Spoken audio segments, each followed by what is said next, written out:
What's up, Wyoming percussionists? How you doing? Ed Brazil here from the University of Wyoming, and today I would like to provide a brief introduction to the 4-mallet keyboard percussion grip known as Burton grip.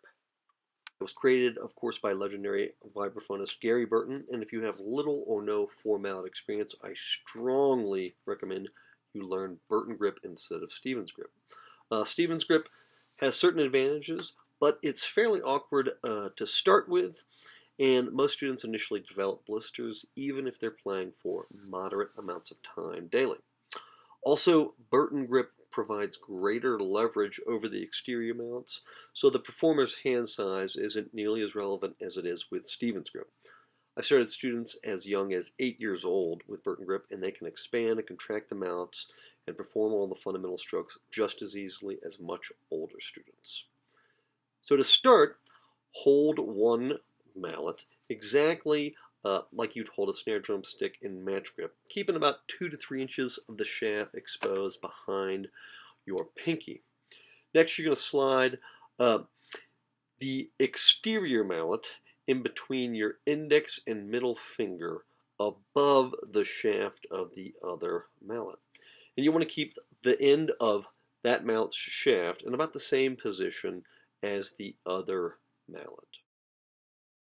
Since the Burton grip is somewhat modeled around match grip, when we play our double vertical strokes, which is a fancy way of saying we're going to have both mallet heads strike the keyboard at the same time, we're going to use the same wrist-based knocking motion that we'd use for a snare drum stroke. When you initially form the grip, most people will default to an interval of about a perfect fourth or a perfect fifth between the mallet heads. In order to contract or expand that interval, we're really going to be mainly moving the interior mallet. To contract the interval, push the interior mallet towards the other mallet with your thumb while sliding your index finger upwards out of the way. To expand back to the default position, slide your index finger back in between the mallet shafts while releasing pressure from your thumb. To expand the interval beyond the default position, pull outwards with your pinky while letting your thumb slide on top of the mallet. You'll also feel the shaft of the mallet shift along your index finger from one joint to the next.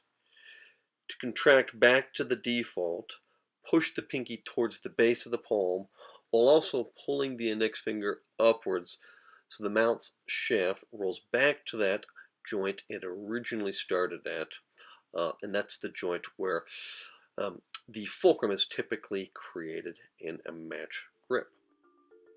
Okay, hopefully this video's got you up and running with Burton grip, and you can start working on some of the parts to rain dance. We're going to come out with more videos in about a week and a half that help address the specific 4-mallet stroke types that are in rain dance, as well as some of the Afro-Latin patterns that are being played on the percussion instruments and in the drum set. Hope you guys enjoy, and we'll see you soon.